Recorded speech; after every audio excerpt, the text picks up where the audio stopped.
करते हैं, बिल्कुल टाइम वेस्ट नहीं करेंगे। इस वीडियो में हम क्या क्या सीखने वाले हैं, हम इसमें सीखेंगे कि आप अपनी जर्नी प्रैक्टिकली कैसे स्टार्ट करेंगे।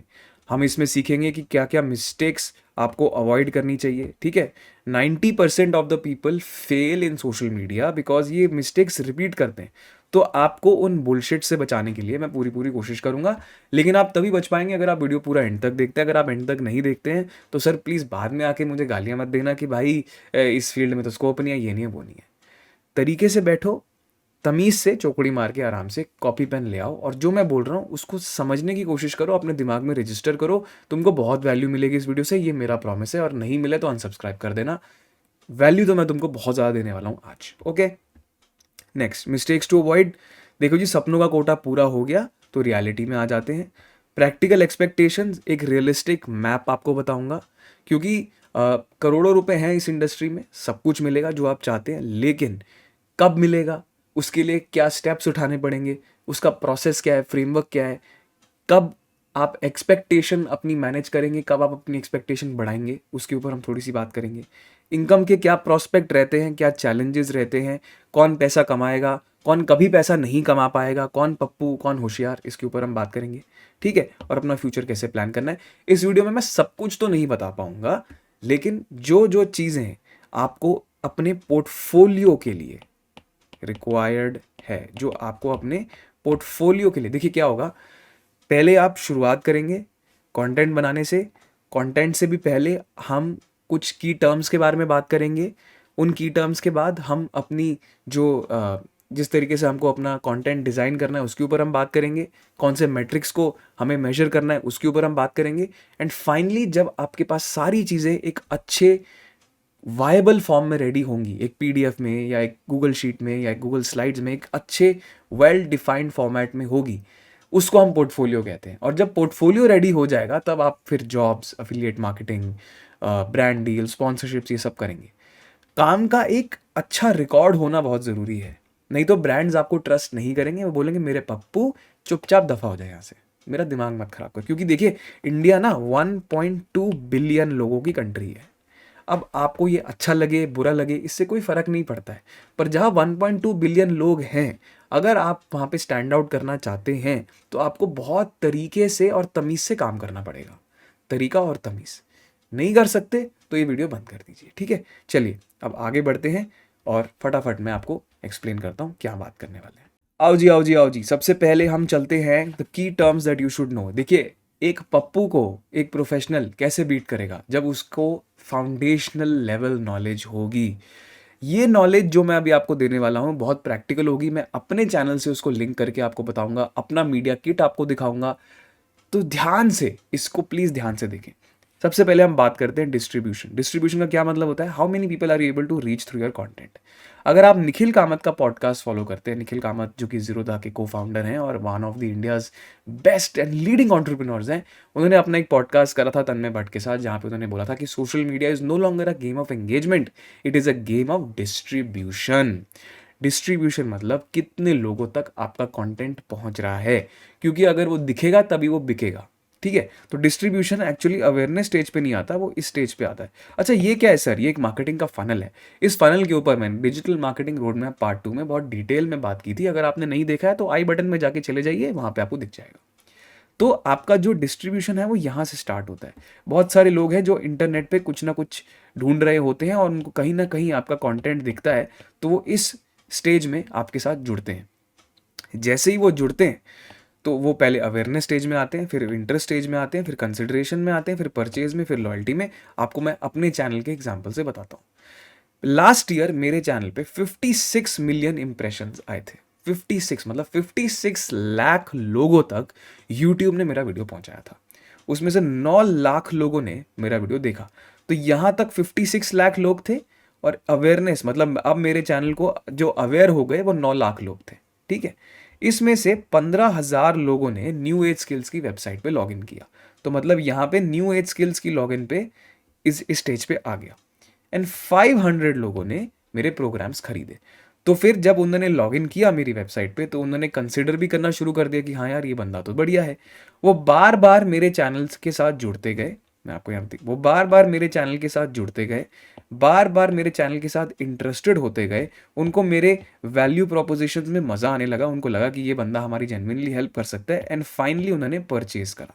तो 56 लाख लोगों में से 9 लाख लोगों ने वीडियो देखा, 15,000 लोग वेबसाइट पे गए और सिर्फ 500 लोगों ने मेरा प्रोग्राम खरीदा।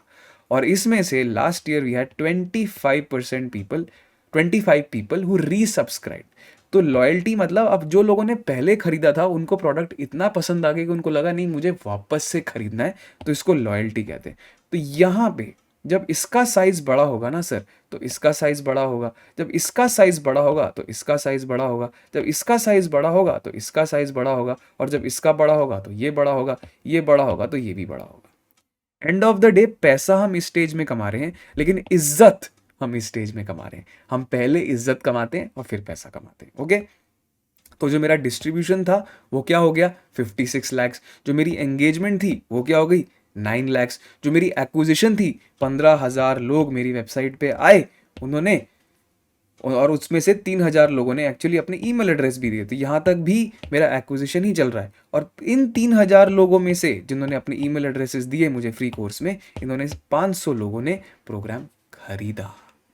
तो अगर वो दिखता ही नहीं तो बिकता भी नहीं। तो मुझे मेरी डिस्ट्रीब्यूशन अगर मैं स्ट्रांग करूंगा तो मेरी एक्विजिशन और स्ट्रांग होगी, मेरी एक्विजिशन और स्ट्रांग होगी तो मेरे सेल्स और स्ट्रांग होगी। अब हम बात करते हैं एंगेजमेंट या सोशल सिग्नल्स की। हर सोशल मीडिया प्लेटफॉर्म एक एल्गोरिथम के बेसिस पे चल रहा है। यही एल्गोरिथम डिसाइड करता है कि आपका वीडियो मुझे पहले दिखाना है या फिर किसको दिखाना है या फिर कितनी बार दिखाना है।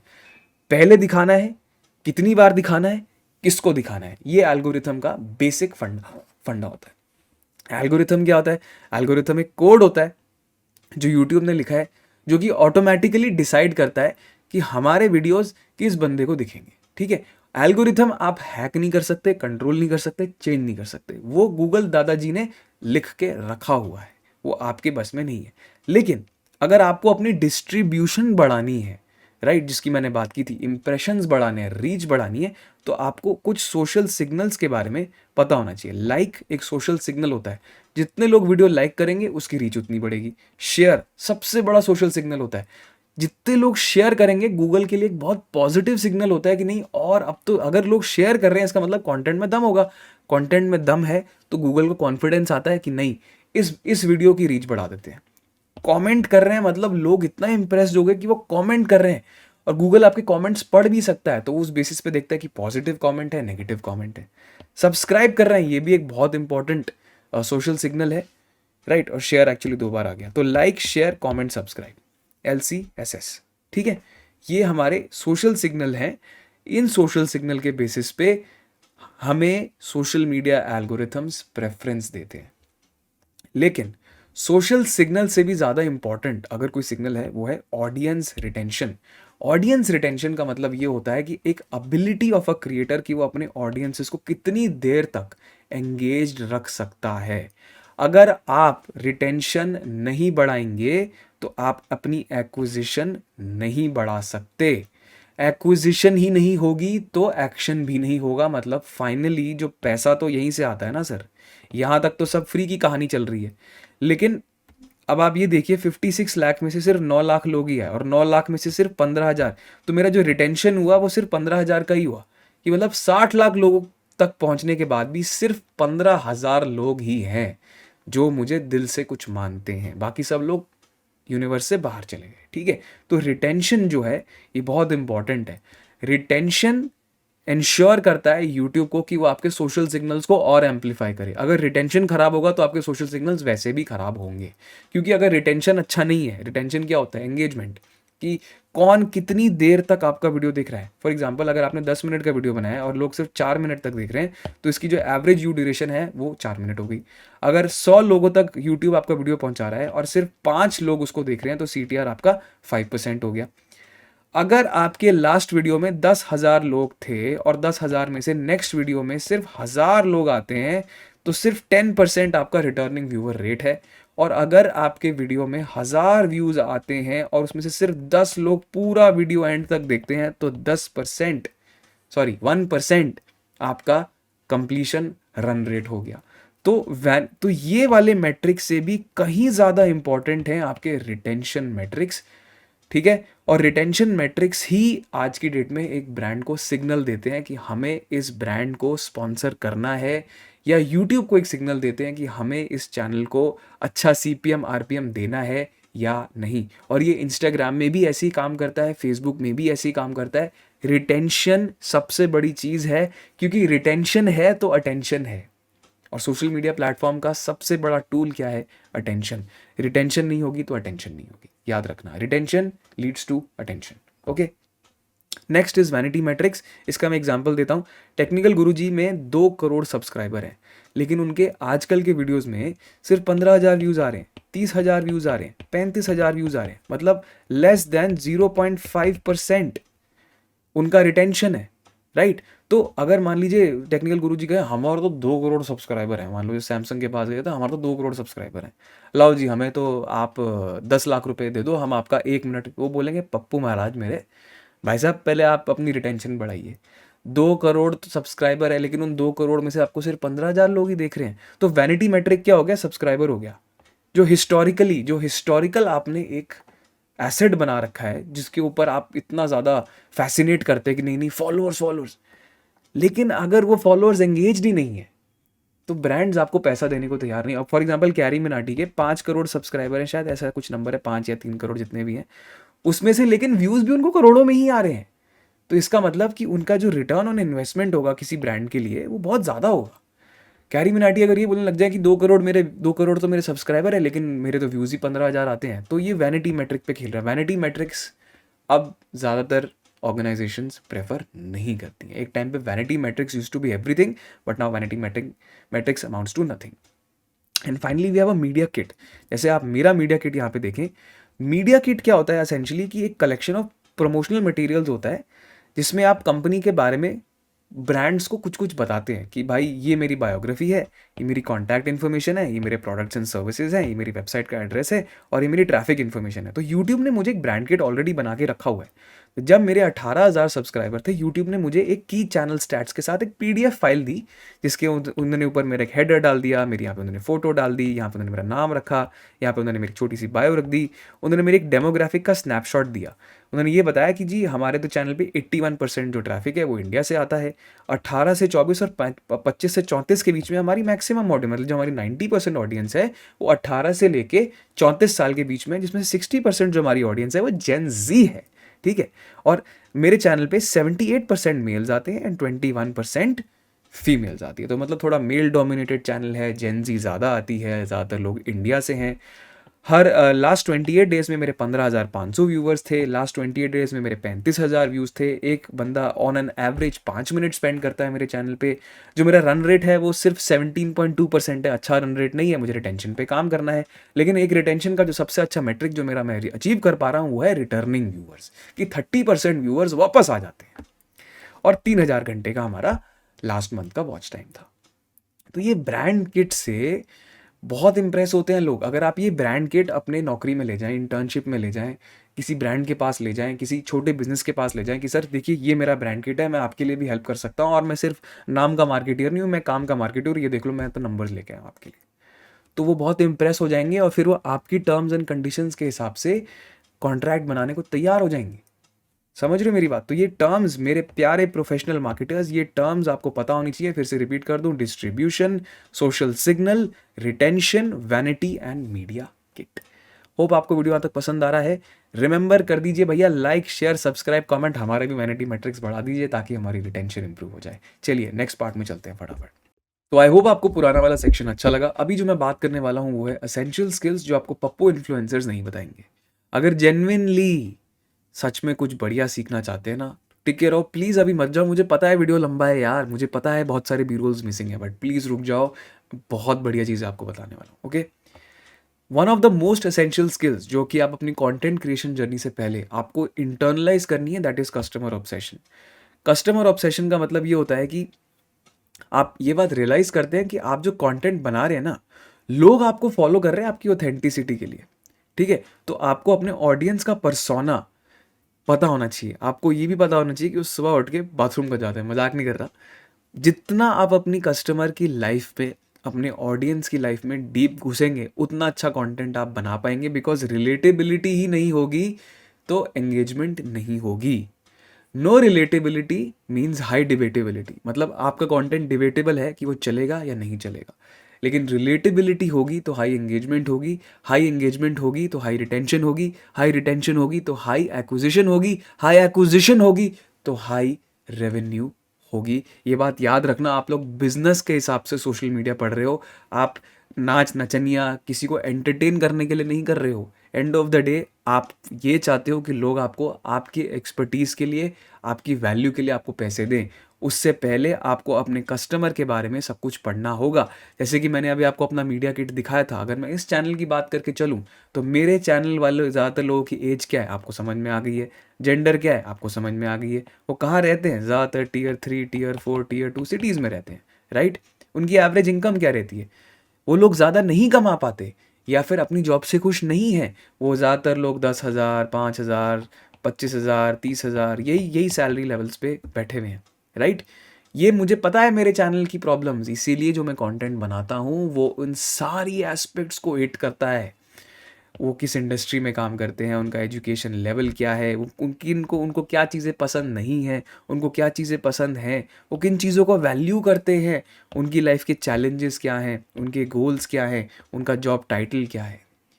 ये सब चीज़ें जब आप एक एक्सेल शीट में प्लॉट करके रख देते हैं, इसको हम कहते हैं कस्टमर पर्सोना। कस्टमर पर्सोना अच्छा होगा तो आपका कंटेंट हमेशा अच्छा होगा, आपकी प्रोबेबिलिटी बढ़ जाएगी कि आप सिर्फ वैनिटी मैट्रिक्स पे नहीं, आप रिटेंशन मैट्रिक्स पे खेल पाएंगे। ओके, तो जी उसके बाद हम बात करते हैं एम्पथी मैप। एक बार जब आपने अपने कस्टमर का पर्सोना बना लिया, now we have to understand things from our customers perspective. जब हमने एक बार अपनी ऑडियंस की प्रोफाइल को सेट कर लिया, now it is time to understand empathy. Empathy क्या होता है कि सिर्फ उनके सरफेस नीड्स और डिजायर से आगे जाके आप उनके थॉट्स, फीलिंग्स और मोटिवेशंस को समझते हो। ये इंपॉर्टेंट क्यों होता है, क्योंकि इससे ट्रस्ट बिल्ड होता है। आपने देखा है बहुत सारे वीडियोस में मैं कभी कभी कुछ ऐसा बोल जाता हूँ कि लोगों के कमेंट आते हैं कि सर आपने तो मेरा दिल छू लिया, ये आपने क्या बात कर दी। क्यों? क्योंकि मैं एम्पथेटिक हूँ। मैं उनकी नीड्स को ही नहीं समझता, मैं उनकी फीलिंग्स को समझता हूँ। क्योंकि नीड्स समझने वाले बहुत सारे लोग बैठे हैं, लेकिन फीलिंग समझने वाले लोग नहीं हैं। और सोशल मीडिया में फर्स्ट वर्ड क्या है? सोशल है। आप सोशल कैसे बनेंगे? जब आप किसी की फीलिंग्स को समझ पाएंगे। तो इसी के लिए हम क्या करते हैं, हम एक एम्पथी मैप बनाते हैं। फॉर एग्जाम्पल मान लीजिए कि ये धीरज की मैं बात कर रहा हूँ, तो धीरज सोचता कैसे है। मान लीजिए फॉर एग्जाम्पल डिजिटल मार्केटिंग, मैं यहाँ पे लिख दिया मैंने डिजिटल मार्केटिंग, तो डिजिटल मार्केटिंग के बारे में सोचता कैसे है, वो डिजिटल मार्केटिंग के बारे में फील कैसे करता है, वो डिजिटल मार्केटिंग के बारे में काम क्या करता है, वो डिजिटल मार्केटिंग के बारे में बोलता क्या है, उनकी रेगुलर बोलचाल, उनका रेगुलर सोचने का तरीका, उनके बोलने का तरीका, उनके करने का तरीका। इसके लिए आपको क्या करना पड़ेगा सर? सर्वे करना पड़ेगा। आपको अपने कस्टमर्स से बात करनी पड़ेगी, आपको अपने यूजर्स से बात करनी पड़ेगी, आपको अपने प्रोस्पेक्ट से बात करनी पड़ेगी, आपको अपने लीड से बात करनी पड़ेगी। और आज की डेट में बात करने की भी जरूरत नहीं है, किसी यूट्यूब चैनल के अच्छे वीडियो के कमेंट सेक्शन में चले जाइए, आपको उनके बारे में पूरी एम्पथी समझ में आ जाएगी। ये लोग सोचते क्या है, बोलते क्या है, करते क्या है। ये एम्पथी आपका सबसे बड़ा वेपन होगा सर। कोई भी डिजिटल मार्केटियर जो एम्पथेटिक नहीं है, वो क्या कंटेंट बनाएगा? वो पप्पू चमन लाल बैठ के पप्पू गंदे गंदे पोस्ट ही बनाएगा। हैप्पी दिवाली, उसकी वही औकात है 2 कौड़ी वाली। अगर आप चाहते हैं कि सच में आपका कंपटीशन को काट पाएँ, अगर आप चाहते हैं कि सच में यूज़र आपके पीछे दीवाना हो जाए, पागल हो जाए, तो आपको उसके साथ एक जेन्युइन रिलेशनशिप बनानी पड़ेगी। उसको आपको पॉजिटिव लाइट में देखना पड़ेगा। वो आपको ऐसी क्रेडिबिलिटी देगा। एम्पैथी आपको क्रेडिबिलिटी देता है, जिससे आप अपने इस क्रेडिबिलिटी को अपने प्रोडक्ट्स एंड सर्विसेज में ट्रांसफ़र कर सकते हैं sir. In a nutshell, people take your word seriously. आप जितना बुलशिट करेंगे उतनी आप पे फेंकी जाएगी शिट। ठीक है, तो एम्पथी सबसे पहले पर्सोना बनाया, उसके बाद हमने एम्पथी बनाई, उसके बाद हमने अडेप्टेबिलिटी।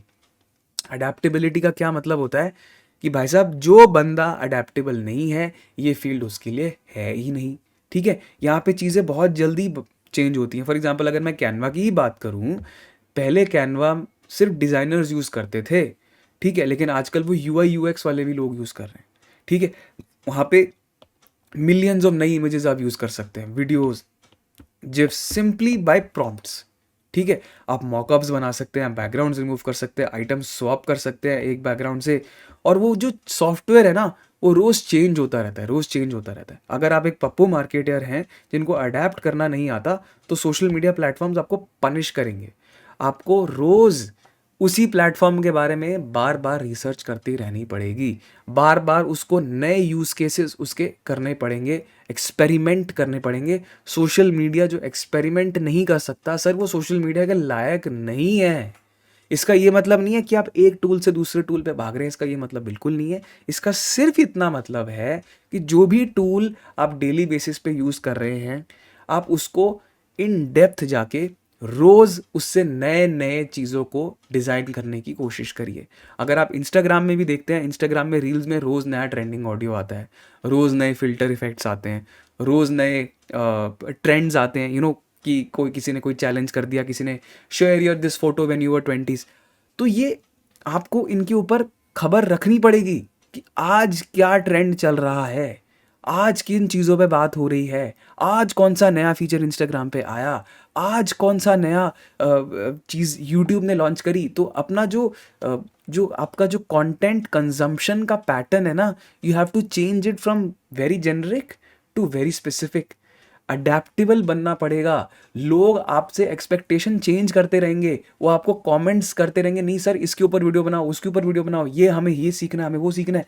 उसको समझ के आपको अपने आप को रीइन्वेंट करना पड़ेगा, उन टॉपिक्स को जल्दी पिकअप करना पड़ेगा और जल्दी कंटेंट बनाना पड़ेगा।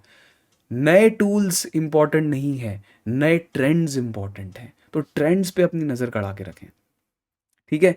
दूसरी बात, टॉलरेंस एंड पेशेंस। अब कोई कोर्स आपको टॉलरेंस और पेशेंस नहीं सिखा सकता। ये फील्ड ऐसी है सर, इसमें पहले आपको क्रिएट करना पड़ेगा, रिजल्ट्स बाद में आएंगे। मिस्टर बीस जो यूट्यूब के सबसे बड़े सरताज है, राजा हैं, जो जिन्होंने प्यूडीपाई तक को बीट करके रखा हुआ है, मतलब he is the literally the president of YouTube in terms of creators. अगर मैं बात करूं, उन्होंने ये बोला था कि मेरे शुरू के 250 वीडियोस पे तो सर 10 15 20 30 हज़ार व्यूज़ 100 व्यूज़ आते थे। ये फील्ड आपको बहुत जकड़ के रखेगी, जल्दी जल्दी रिजल्ट्स इसमें नहीं आते हैं, बिकॉज मैंने आपको बताया ना, अडेप्टेबल रहना पड़ेगा, रोज़ रोज़ क्रिएट करना पड़ेगा, पेशेंस रखनी पड़ेगी। यहाँ पे जल्दी कुछ भी नहीं आता है, ठीक है। आप ये बात याद रखिए कि मिलियंस ऑफ पीपल के साथ आप compete करने की कोशिश कर रहे हैं, जिनके पास आपसे कहीं बेटर कैमरा और कहीं बेटर रिसोर्सेज हैं, ठीक है। आपको वेट करना पड़ेगा कि आपका यूज़र क्या कमेंट कर रहा है, और उसके बेसिस पे जब आप कमेंट बनाएंगे, कंटेंट बनाएंगे, तो आपको अच्छे रिजल्ट मिलेंगे। मुझे 2 साल लग गए सर 18,000 सब्सक्राइबर पहुंचने के लिए, और उस चक्कर में मैंने 150 वीडियोस बनाए और बहुत सारे डिलीट भी करे। याद रखिए, slow steady, slow steady, slow steady, slow steady, slow steady, slow steady, slow steady. ये फील्ड फास्ट रिजल्ट्स नहीं देती है, ठीक है। कितनी भी अच्छी एडिटिंग कर लो, कितना भी अच्छा कंटेंट बना लो, एल्गोरिथम अपने हिसाब से ही चलेगा, ठीक है। कुछ कुछ जगह पे एक्सेप्शंस होते हैं, बढ़िया बात है, लेकिन ऑडियंस का ट्रस्ट फिर भी बिल्ड होने में टाइम लगता है, वो जल्दी नहीं बिल्ड होता। पेशेंस नहीं रखेंगे तो सर मरेंगे। और कंसिस्टेंसी, डिस्ट्रीब्यूशन का सबसे पहला रूल ही यही है, कंसिस्टेंसी। रोज डालना है कंटेंट, रोज डालना है। On an average it takes 60 to 70 post for their first viral post. 50 से 60, एक रिसर्च हुई थी कि 50 से 60 ऑन एन एवरेज लगता है एक क्रिएटर को अपने पहले वायरल वीडियो तक पहुंचने के लिए। इट डज नॉट मैटर कि आप शुरू शुरू में क्या डाल रहे हैं, आपको कंसिस्टेंटली उसे डालना है। हाँ, अडेप्टेबल होके डालना है, ये नहीं कि आप कुछ भी सड़ी गली बकवास चीज़ को डाले जा रहे हैं, नहीं।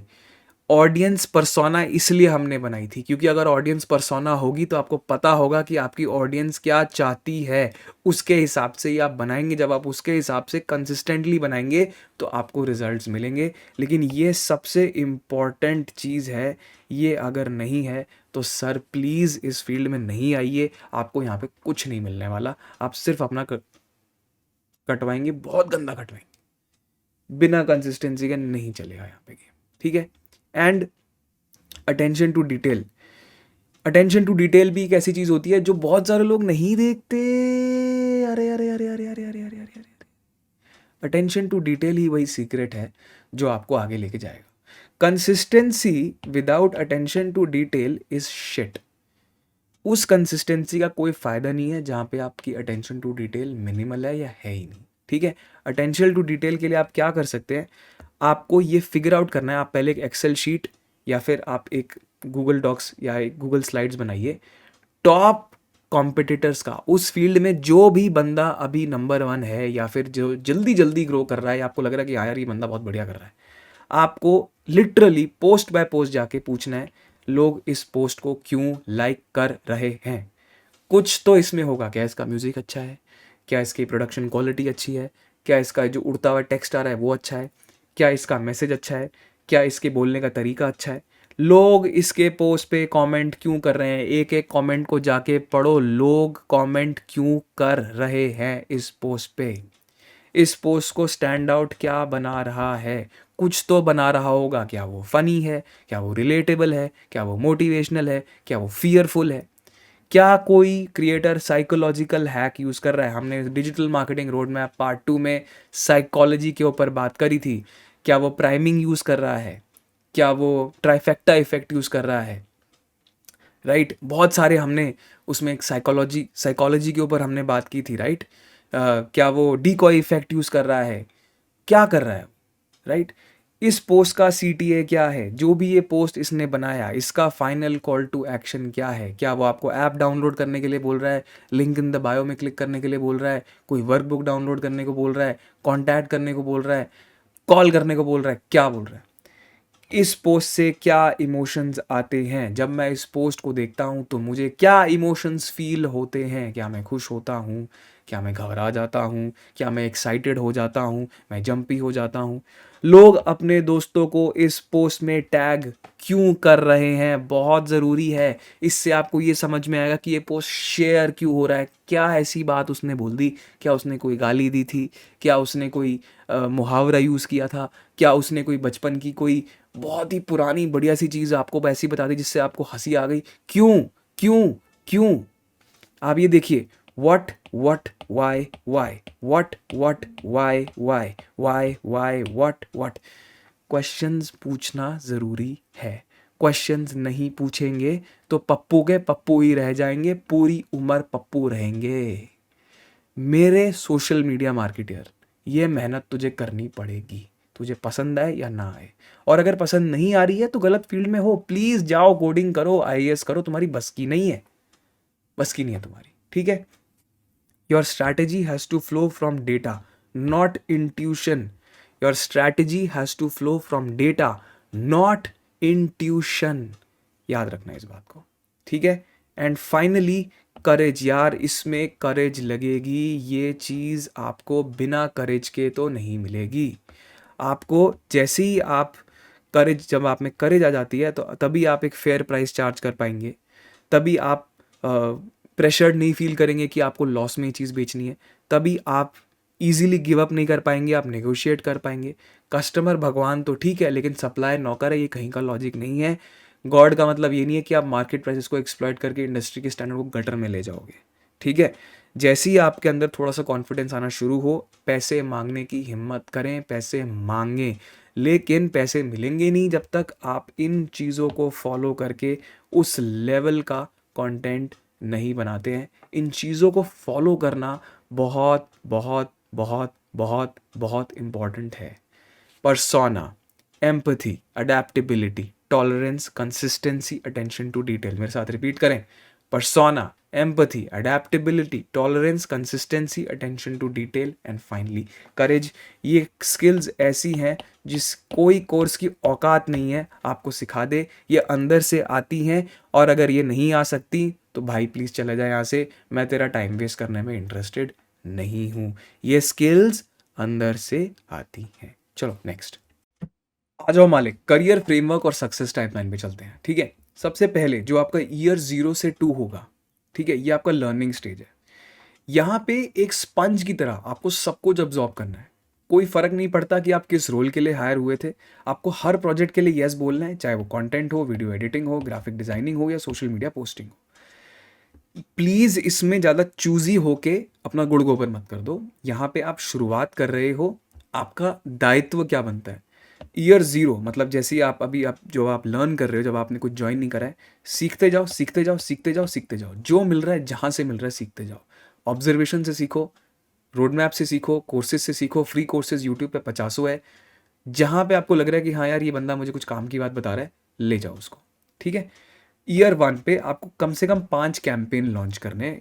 ये कोशिश करनी है, अपना टारगेट बनाना है कि मुझे 5 कैंपेन, कुछ आपके हैशटैग वाले हो सकते हैं जो कि ऑर्गेनिक होते हैं, या फिर आप अपना एक यूट्यूब चैनल बना सकते हो, उसमें गूगल एड्स के थ्रू यूट्यूब के व्यूज़ बढ़ाने के लिए आप कोई कैंपेन चला सकते हो, ठीक है। कम से कम 5 कैंपेन आपको रखने हैं। अगर आप एक एजेंसी में हो तो ज़्यादा चांसेस बढ़ जाते हैं कि आप कैंपेन चला पा रहे हो। तो जैसे इंस्टाग्राम पे इन्फ्लुएंसर का कैंपेन होता है, किसी ने कोई कॉन्टेस्ट रन कर दिया, चैलेंज रन कर दिया, उसको हम कैंपेन बोल सकते हैं। या फिर लिंक्डइन पे हमने एक पोल रन कर दिया और हम एक पर्टिकुलर थीम के ऊपर मल्टीपल पोस्ट बना रहे हैं, वो एक कैंपेन हो सकता है। या फिर कोई प्रोडक्ट लॉन्च हो रहा है, उसको सोशल मीडिया के थ्रू हम किस तरीके से पोजीशन कर पा रहे हैं। फॉर एग्जांपल, जब मैंने मेडला, जो एक मदरहुड ब्रेस्ट फीडिंग कंपनी है, उसके लिए हमने मदर्स डे का एक कैंपेन रन करा था, जिसमें हमने 14 मदर्स की स्टोरीज़ को फीचर करा था और उन 14 मदर्स को हमने अवार्ड्स दिए थे, ऑनर दिए थे। उन सब के ऊपर हमने एक बहुत बढ़िया सा कैंपेन चलाया था। तो कैंपेन वही होता है जिसमें हम एक पर्टिकुलर चीज़ को, फॉर एग्जाम्पल वो सेल हो सकती है, लीड्स हो सकती है, ट्रैफिक हो सकता है, इंप्रेशन हो सकते हैं, व्यूज़ हो सकते हैं, बढ़ाने के लिए एक सिस्टमैटिक थीम के ऊपर मल्टीपल वीडियोस या पोस्ट या बैनर्स या ब्लॉग्स बनाएं। इसे हम कैंपेन कहते हैं। तो अगर आप ईयर 1 में आप कोशिश करें कि आपको इतनी अपॉर्चुनिटीज़ मिल पाएँ कि आप कैंपेन्स रन कर पाएँ। कैंपेन्स बहुत इंपॉर्टेंट है, ठीक है। एंड ईयर 2 से आपको स्टोरी बोर्डिंग और कैंपेन डिज़ाइन का, बैकएंड का जितना एक्सपोजर मिल जाए, भले ही इन स्पेक्टेटर कैपेसिटी चलेगा। मतलब अगर कोई टीम डिस्कस कर रही है, प्लानिंग कर रही है कि कैंपेन कैसे बनेगा, कैमरामैन आया हुआ है, डिज़ाइनर आया हुआ है, मोशन ग्राफिक्स आर्टिस्ट आया हुआ है, फाउंडर आया हुआ है, क्लाइंट आया हुआ है, उन मीटिंग्स का पार्ट आपको बनना है।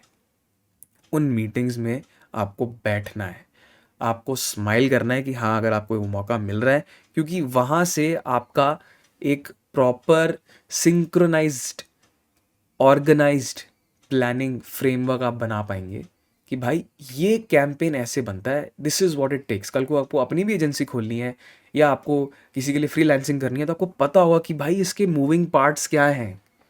एक बंदे से कैंपेन नहीं बनता है मेरे प्यारे पप्पू, एक बंदे से कैंपेन नहीं बनता है।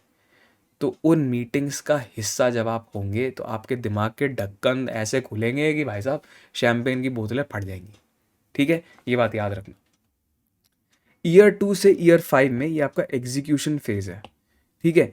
यहाँ पे आपको जितना एग्जीक्यूट आप कर पाओ आपको करना है। कंटेंट राइटर अगर आप हैं, आपको नैरेटिव के बारे में पूरा पता होना चाहिए। ग्राफिक डिज़ाइनर हैं तो आपको डिज़ाइन लैंग्वेज कि भाई कलर स्कीम क्या होती है, इसके फॉन्ट्स क्या रहते हैं, बैकग्राउंड कलर क्या रहता है, एलिमेंट्स क्या रहते हैं, टेक्स्ट टाइपोग्राफी क्या रहती है, कैसे हम जब भी कोई भी सोशल मीडिया कैंपेन रन करते हैं, हम जो पोस्ट बनाते हैं उसके पीछे का सॉफ्टवेयर कौन सा रहता है, उसके पीछे की डिज़ाइन लैंग्वेज क्या रहती है, ब्रांडिंग गाइडलाइंस क्या रहती हैं, हम किस तरीके से उसको फॉर्मेटिंग करते हैं, उसको कराउजल बनाते हैं, वीडियो बनाते हैं, रील बनाते हैं।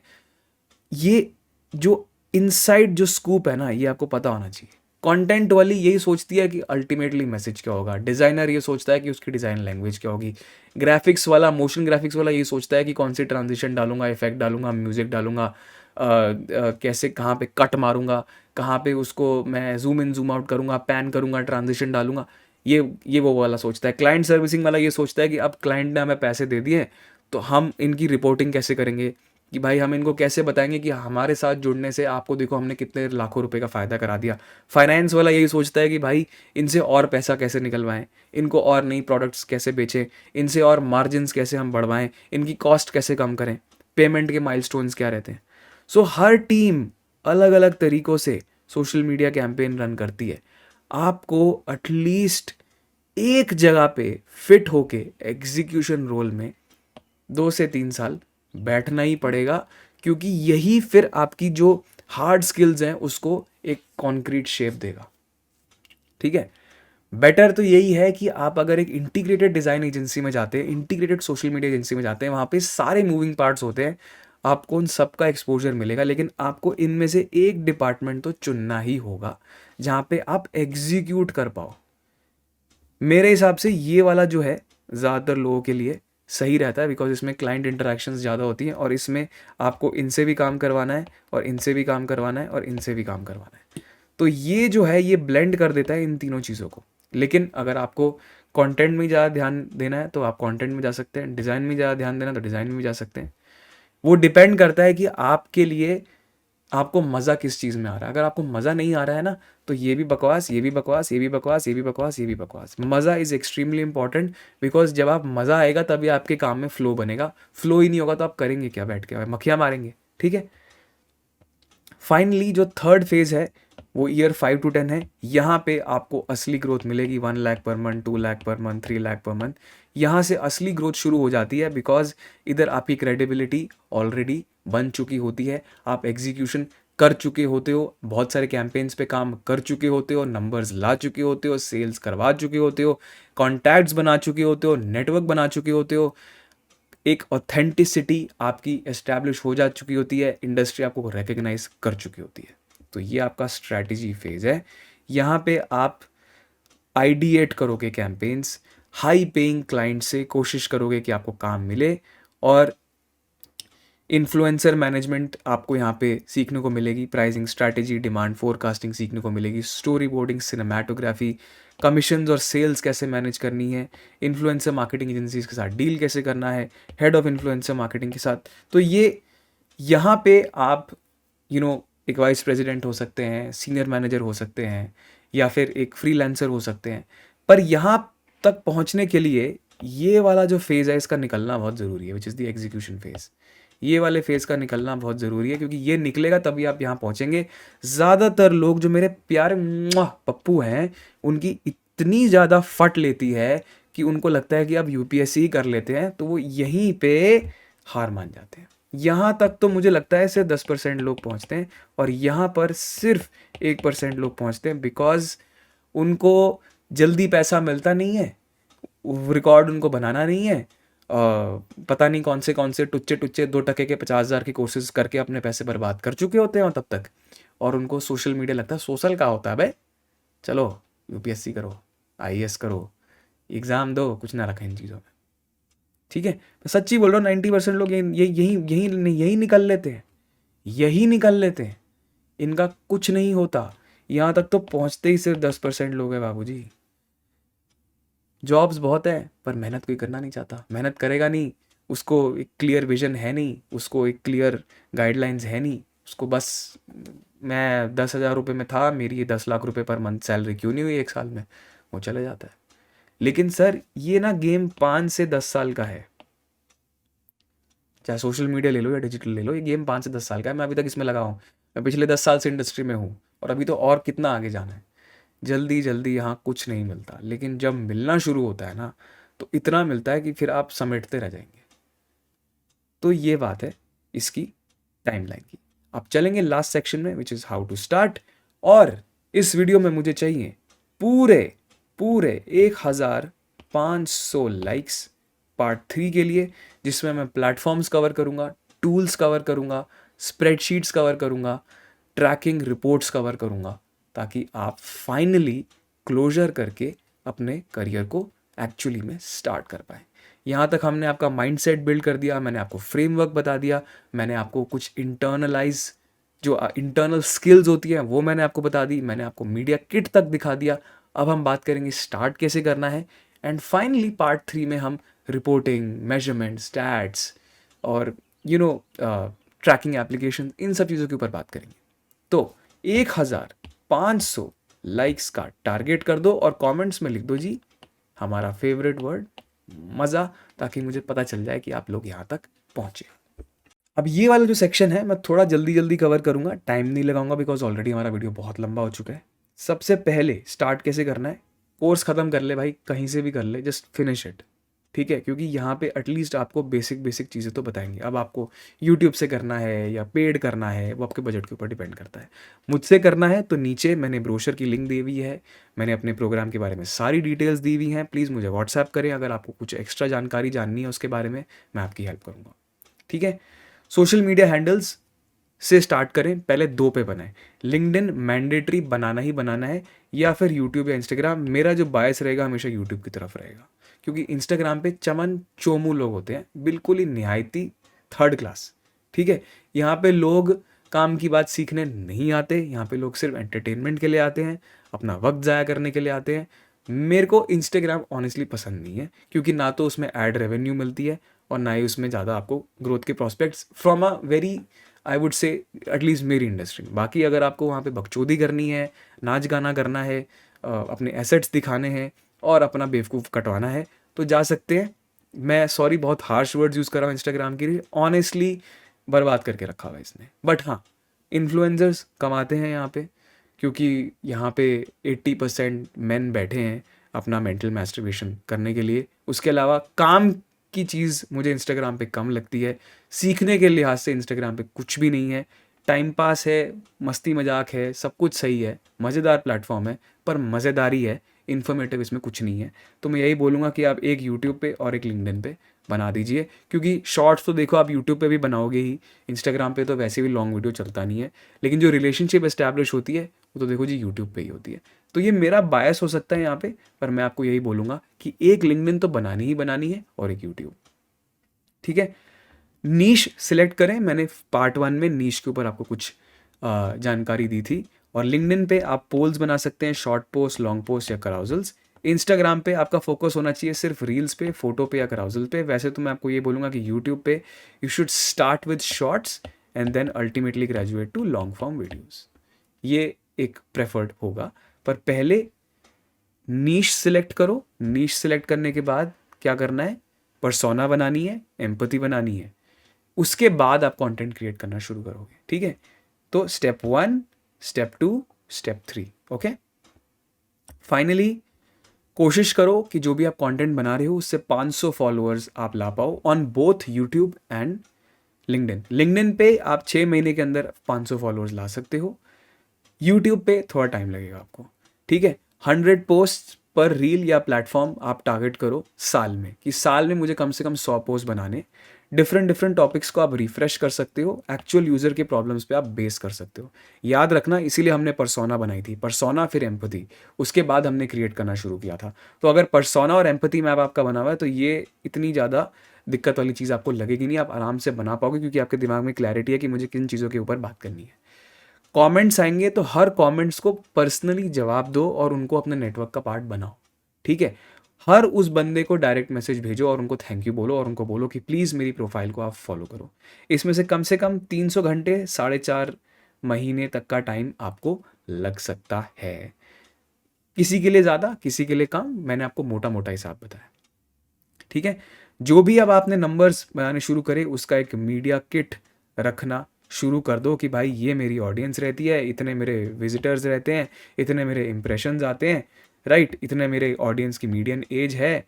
तो आपको एक प्रॉपर एक मीडिया किट बनाना है, जैसे मैंने आपको मीडिया किट दिखाया था। ये मीडिया किट आपने अपने रिज्यूमे में रखना है, ताकि कंपनीज देख पाएँ कि आपकी क्रिएटिविटी से आप एक्चुअल नंबर्स कितने लेके आते हो। अल्टीमेटली ये जो हम चीज़ें कर रहे हैं ये सिर्फ हम इसीलिए कर रहे हैं ताकि हमारा मीडिया किट रेडी हो पाए, क्योंकि ये है हमारा असली वेपन, ये है हमारा न्यूक्लियर बॉम्ब। ये मीडिया किट ही आपको हेल्प करेगा ब्रांड्स लाने में, स्पॉन्सर्स लाने में, जॉब्स लेने में। ठीक है, media kit is basically like your social portfolio. ये नहीं है तो कुछ नहीं है। ठीक है, प्लीज़ शुरू में एड्स मत चलाना यूट्यूब पे। मतलब मैं ये बोलना चाहूँगा कि पहले आप 5 से 10 वीडियोस बना लो, शुरू के 1-2 वीडियोस आप एड्स रन कर सकते हो, क्योंकि उससे आपको फीडबैक जल्दी मिलेगा। लेकिन कोशिश ये करना कि जैसे ही आपके पास ऑर्गेनिक व्यूज़ आने शुरू हो जाएं, एड्स बंद कर दो। ठीक है, बिकॉज यूट्यूब और इंस्टाग्राम दोनों एड्स को लेके थोड़े बायस हैं। अगर आपने सारे वीडियोज़ पे एड्स आनी शुरू कर दी तो आपको ऑर्गेनिक रीच डेड कर देंगे। हम चाहते तो अमीर बनना है through organic, not through advertising. हम पैसा लगा के अमीर नहीं बनना चाहते, हम अपना वक्त, स्किल, टैलेंट और टाइम लगा के अमीर बनना चाहते हैं। तो ऑर्गेनिक ही हमारे लिए सबसे बेस्ट चैनल है ग्रोथ का, ठीक है। और आपका सारा फोकस होना चाहिए कि अब आपको टॉप सोशल मीडिया कंपनीज और स्टार्टअप्स में इंटर्नशिप करनी है, बिकॉज ये आपको हेल्प करेंगे एक्सपोजर बिल्ड करने में। जहाँ पे वर्ल्ड क्लास काम होता है ना सर, वो यहीं पे होता है। तो अपना कंटेंट क्रिएशन जर्नी आप पैरेलल रखेंगे, उससे एक्सपेक्टेशन जीरो रखेंगे। वो आप इसलिए कर रहे हैं ताकि आपका मीडिया किट बना रहे, आपकी क्रेडिबिलिटी चलती रहे। आप एक घर बना रहे हैं तो आप उसके लिए ईंटें रख रहे हैं, लेकिन जो असली स्किल, जो असली नेटवर्क कनेक्शंस काम जो आप सीखेंगे वो आप इन्हीं जगह पे सीख सकते हैं, वो आप और कहीं नहीं सीख सकते, ये बात याद रखना। सो एटलीस्ट 25 से 30 नए फाउंडर्स और प्रमोटर्स हर महीने उनको लिंक्डइन पे ऐड करें, उनसे बात करने की कोशिश करें, अपनी प्रोफाइल पिच करने की कोशिश करें। जैसे ही आपको इंटरेस्ट मिल जाए उनको अपना मीडिया किट और रिज्यूमे साथ में भेजें, सारे असाइनमेंट्स कंप्लीट करें, हाई सैलरी के लिए नेगोशिएट करें और 100 गुना लर्निंग कमिट करने के लिए आप डालें। देखिए सिंपल प्रोसेस है, सोशल फॉलोअर्स लाएंगे, उससे आपकी क्रेडिबिलिटी इस्टेब्लिश होगी, मीडिया किट में आपके नंबर्स आ जाएंगे जो आपका पोर्टफोलियो बन जाएगा, रेज्यूमे में वही चीज़ आप और डिटेल्ड फॉर्मेट में लिख पाएंगे ताकि उससे और क्लैरिटी मिल पाए रिक्रूटर को। एचआर, फाउंडर्स, प्रमोटर्स इन टॉप कंपनीज़ के या फिर जो भी स्टार्टअप जो आपको लग रही है कि आपके काम की है, उनको पिच करेंगे ताकि आप अपना बिजनेस केस वहाँ बिल्ड कर पाएँ। पिच करने के बाद इंटरव्यू देंगे और वो सारे कोलैटरल्स को वहाँ पे एक अच्छे तरीके से ठीक ठाक इंग्लिश के साथ प्रेजेंट करेंगे ताकि उनको आपके अलावा चुनने का और कुछ मौका ही नहीं मिले, कि उनको लगे कि यार ये बंदे ने ऑलरेडी इतनी मेहनत कर दी है, इसको तो मुझे लेना ही लेना है। और उसके बाद जब सब चीज़ें ठीक होंगी तभी आप एक high salary minimum 25,000 per month even as a fresher negotiate कर पाएंगे। ये सब स्टेप्स नहीं लेंगे, उल्टे फुल्टे 2 कौड़ी के सड़े गले वीडियोस देखेंगे, अपना टाइम वेस्ट करेंगे बिजनेस पॉडकास्ट में कि मैंने 1 करोड़ का क्लाइंट कैसे लिया, और अच्छी नौकरी पे अगर ध्यान नहीं लगाएंगे, पप्पू तू था है और रहेगा, तू था है और रहेगा, क्योंकि तुमने उनकी एड रेवेन्यू बढ़ा दी, उनके अमेजोन पे जाके एफिलिएट सेल्स तुमने बढ़ा दी और तुमने अपना कटवा लिया। अगर जेन्युइनली लाइफ में कुछ करना चाहता है ना मेरे भाई मेरी बहन, प्लीज़ मैं हाथ जोड़ रहा हूँ फिर से, नौकरी करनी पड़ेगी, नौकरी करनी पड़ेगी, भागना बंद कर दो। ओके, सो होप आपको वीडियो पसंद आया। प्लीज़ कमेंट में लिख दो मज़ा, लाइक कर दो, कमेंट कर दो, शेयर कर दो, सब्सक्राइब कर दो, और मिलते हैं आपसे पार्ट 3 में। कोशिश करूँगा जल्दी लेके आऊँ, और ये नोट्स आपको नीचे मैं एक PDF फाइल दे दूँगा, उसको डाउनलोड करें और संभाल के रखें।